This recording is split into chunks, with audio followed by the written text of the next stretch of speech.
Assalamualaikum warahmatullahi wabarakatuh.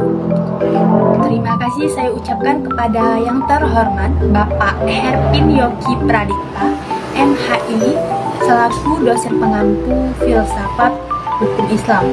Izinkan saya memperkenalkan diri, nama saya Cindy Yunisa dengan NPM 2021020210. Dalam video kali ini saya akan menjelaskan materi filsafat hukum Islam, yaitu tentang sumber-sumber hukum Islam.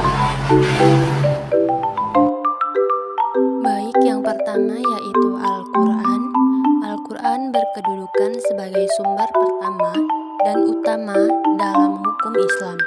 Kedudukan ini mengharuskan umat Islam memahami pesan-pesan yang dikandungnya untuk dilaksanakan dalam kehidupan. Baik, yang kedua yaitu Al-Sunnah. Pada uraian sebelumnya telah dijelaskan bahwa Al-Quran sebagai sumber utama dan paling utama dari hukum Islam yang bersifat global dan membutuhkan penjelasan secara operasional. Nabi Muhammad SAW sebagai penyampai ajaran Al-Quran diberi otoritas oleh Tuhan untuk menjelaskan lebih lanjut apa yang telah diriwayatkan atau apa yang telah diwahyukan kepadanya. Dengan demikian, Al-Sunnah baik dalam bentuk perkataan, perbuatan maupun dalam bentuk takrir berkedudukan sebagai sumber kedua setelah Al-Quran. Akal dan proyeksi ijtihad. A. Pengertian akal. Akal menurut Al-Quran, lebih khususnya menurut pengertian pra-Islam, yaitu bahwa memperhatikan alam sekitarnya dengan otak, yang dimana otaknya adalah organ tubuh akal.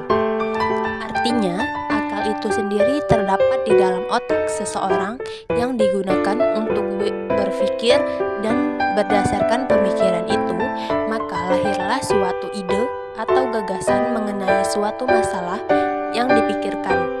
Sebagaimana telah kita ketahui bahwa Allah Subhanahu wa Ta'ala menciptakan manusia berbeda berdasarkan akalnya dengan makhluk hidup lainnya seperti hewan dan tumbuhan. Berdasarkan perspektif Islam, peran akan dibagi dua, yaitu 1. Memahami nilai-nilai ajaran agama. Apabila ada doktrin yang kurang jelas, akal akan merumuskan pelaksanaannya. Yang kedua yaitu akal bertugas memilih dan menyeleksi doktrin agama.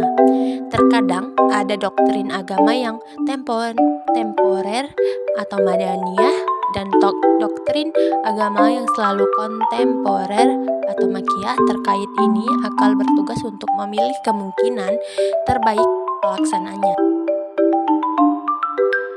B. Proyeksi ijtihad. Ijtihad menurut bahasa berarti usaha yang keras dan bersungguh-sungguh. Sedangkan pengertiannya dari segi istilah, ijtihad adalah berusaha menetapkan hukum terhadap masalah yang belum ada.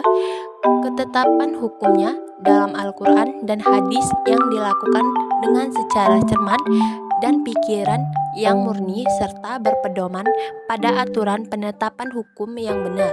Rujukan ijtihad tetap pada Al-Quran dan hadis, dalam arti bahwa penetapan hukum ijtihad tidak boleh bertentangan dengan ayat-ayat Allah Subhanahu wa Ta'ala atau ajaran Rasulullah SAW.